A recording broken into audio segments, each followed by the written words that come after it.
What's up, guys? Welcome to the channel. For those that don't know, my name is Alina Smith. I'm a writer and producer for acts like ITZY, Red Velvet, Fall Out Boy, Produce 101, Sunme, Classy, and many others. And on this channel, we discuss all things music production and songwriting. So if you haven't subscribed yet, hit that subscribe button down below. All right, guys. So today we're going to be making not one, but 2 songs based on loops.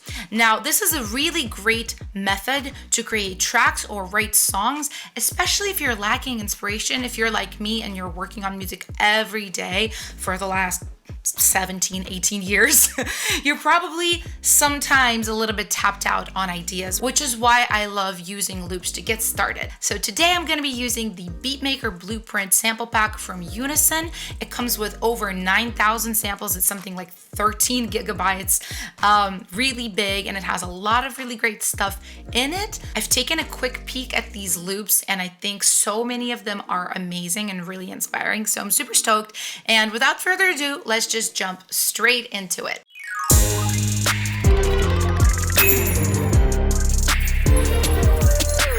All right, so I have Unison's melody loops pulled up in here in Ableton.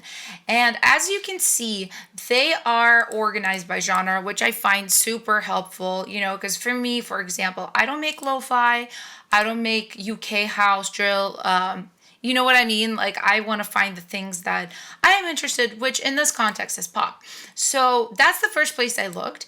And what's really neat about this is there's a folder for audio loops, but there's also a folder for stems and MIDI. So for example, let's say I pick any of these loops. Mona Lisa, I like the title. And let's say I want to write to this, but maybe I only like the piano, right? I can go straight into this MIDI and stems folder, find Mona Lisa, and look just for the piano. It's super neat. It's almost like having stems from a co-producer, except this is royalty free, and you can use it and nobody's going to be a co-writer with you on it, which is really cool. So I want to just kind of listen to a few of these with you guys, see how everything feels. I'll just kind of listen to random things.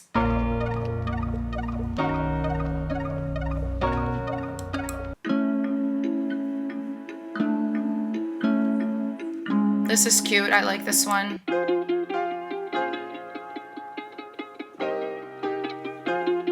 Really good chord progression. Yeah, you can immediately just kind of get these ideas. Oh, this could be this type of vibe. This could be about this kind of subject. It's really fun. So I've already gone through these, and I've chosen 2 samples from the pop folder that I think are very much up my alley.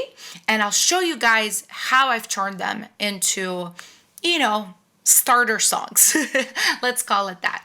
So the first sample I picked is the very first sample in the pack called ITZY. It sounds like this. So when I first heard this, right, I immediately imagined some kind of like, I'ma be that in a minute, I'ma be that bad bitchin', like very sassy rap. So what I did is I basically brought this loop into the session. It gives you the BPM, the key, everything. So I just dropped it in right here as stems, the lead, the bass, and this flute melody loop that it's got in the second half. It sounds really K-pop to me, really up my alley, and then what I did is I kind of played around with some of these elements as MIDI. For example, I wanted to see if I could get a better sound, something I liked more for the melody.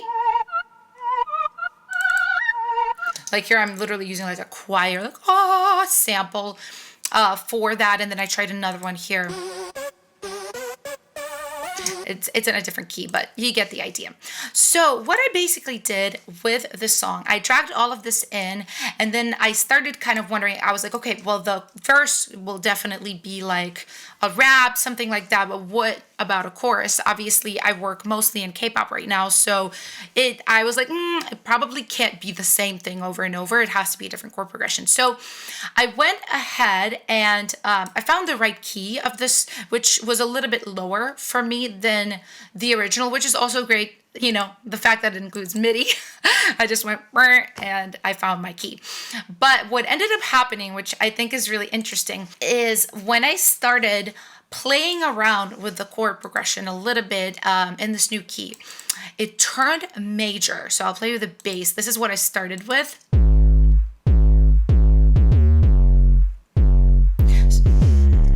So it's the exact same rhythm as the original loop, right?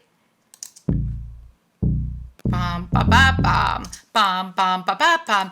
But I wrote my own chord progression. You know what I originally did? I was like, what sounds K-pop? So I just kind of played it with a piano, just chords, and then changed the bass note to follow that. So that was my first step. I added a very quick clap just so it would feel like a beat, you know.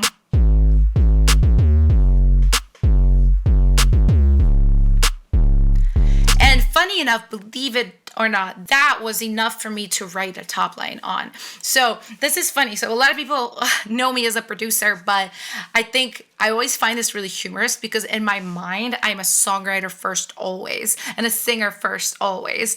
And I just know how to produce because I've done it for a really long time. But I'm definitely not a beat maker, right? Like if you sit me down in front of a blank page of Ableton and say, make a beat, like I could do it, right? But I would do a lot better and the song would end up being a lot better if there was something already there that could inspire me, that could give me ideas for top line. Because as soon as I have top line, I can produce a lot better than if it's just like an instrumental. That's how my brain works. I've learned this over the years. So basically, yeah, I use this loop, I would say, as an inspiration just for rhythm, for BPM, for bass rhythm specifically. And then I started adding my own things to it. I heard this little horn. This is very like initial stages production. You know what I mean? I have like 5 stems or something. So, and then there's one more little element. It's this. Funny enough, if you drag this out, this is the original sample. You know this one right here? Da-da-da. I just kept the very end of it because it kind of didn't go with my top line that I wrote. So this just shows you basically how you can use a loop as inspiration. You know, I actually, because I think a lot of people are afraid to use a loop. They're like, oh, my song is going to sound like somebody else's song. I'm like, it can, you know, if you just basically do this and write to it.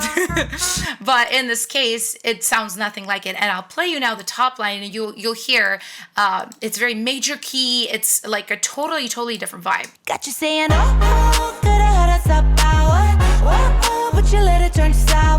Now if you wanna see what's up, boy, you can read about it in the tabloids. Going, oh, could I had that it factor? But now I'm ready for a new leading actor. I'm finally calling it a rap, boy. You can read about it in the tabloids. If you wanna see what's up, better double tap. If you wanna catch a star, better buy a map. If you miss me, here's your choice. You can read about it in the tabloids.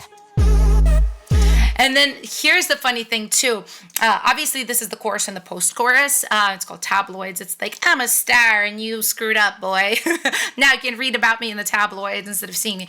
Very simple idea. But I think what also could work right here, because I'm imagining this as like K-pop, Western-ish K-pop for a girl group. I think the original vibe, I basically made like a verse section like this, but I turned this major key.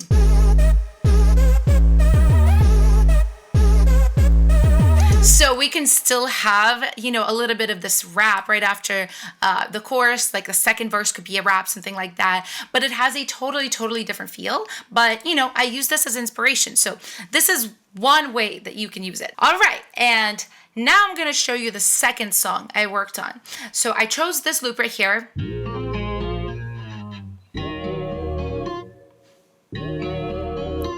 As soon as I heard it, I definitely in my heart am an R&B singer. I can sing pop and everything. But as soon as I heard that, I was like, ooh. It reminded me of like Body Party, Sierra, but also it kind of sounded like late 90s R&B, like Brandy vibes, Monica vibes. I was living for it. Now, immediately as I heard it, I heard a melody in my head, a top line melody. I knew it was a little low, so I immediately raised the key. I raised the key of this a step and a half. Also, it felt a little draggy and slow to me, so I also, when I brought this loop in, I increased the BPM like 10. Now, and this is something that I did because, you know, what I was hearing melodically on top of it, but my suggestion for working with any loops is if you can put it in a different key, if you can change the tempo a bit, that definitely switches up the feel. So if somebody else uses the same loop, it won't be as instantly recognizable. Now, I will play you guys this little song idea, and then I will explain kind of how I constructed this. Now, baby, come get your one shot of aphrodisiac. Yeah, baby, I bring it non-stop, make you wanna hit it back. You want a little taste? Well, I got the recipe, so go and take a sip of me. Throw it back, that aphrodisiac. I'ma get you falling, going. I'll be the best you ever had. Nobody can get it like that. Nobody can give you all that aphrodisiac. It's very much in line with the songs and artists that I mentioned earlier. I was very like on brand with the whole like late 90s thing. So what I did is this loop has a bass, it has a pad, and it has a guitar. I was mostly interested in the guitar. I like to make my own bass. I didn't want the pad. So yeah, I basically went in here into the stems. I just grabbed the guitar, you know, and then I pitched it up, of course, and made it adjusted to this tempo. And then everything else, I did grab the bass MIDI, you know, just for ease, so I don't have to like try and figure out what the root notes were. And, you know, I did change it up a little bit. I added a couple of extra notes, and I added a lot of glides as well.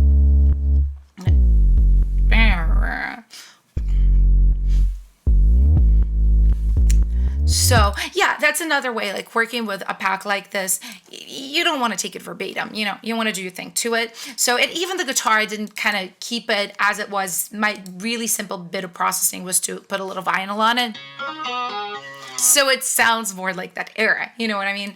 And then instead of the pad, I did something I really like actually. So I sang a choir group.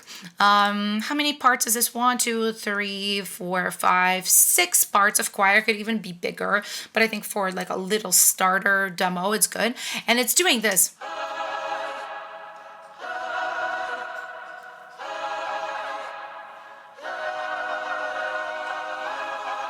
I thought that was much more interesting and unique than just, you know, a pad. And it's very simple processing too. I just have some verb, just taking some off the bottom, some off the top with EQ, spreading it a little bit with center, and that's it. That's it. It's just mostly how I sing it. I know it almost sounds like there's men in there, but it's just me singing like, ah, ah, ah, like that kind of style. And it's very contrasty with, you know, these vibes. One shot of which is very light and like airy and girly. So, and that's pretty much it. You know, there's like a snap, there's a clap that comes in on the post. There's a little shaker, timbaland nod, voice percussion, beatboxing. I forgot the word for a second. But yeah, you know, these are pretty much like starter songs in my mind. Like I could bring this into a session now and be like, what about this? And then me and my collaborators could finish it together. But I find this really, really fun and a great way to work because it gives me a library of things to pull from. You know, I don't have to finish this right now. I can bounce these ideas down and they can, you know, sit here and wait for the right opportunity for them, really, because if I see a brief, for example, that's looking for a song like Body Party Ciara or something that's throwback 90s R&B, I know exactly which song I need to finish. And instead of me being like, oh, well, do I have even time to start something? What if it's not good? I already know I have something I like. All right, guys, and this is it. This is how you can easily take a loop, or two and turn them into beats or songs. So I hope you guys find this helpful. As always, feel free to ask me questions in the comment box down below. If you're not subscribed yet, please do, and turn on those post notifications so you don't miss any videos from me. And on that note, I'm gonna go. So I hope you guys have a wonderful day, and I'll see you in the next video. Bye.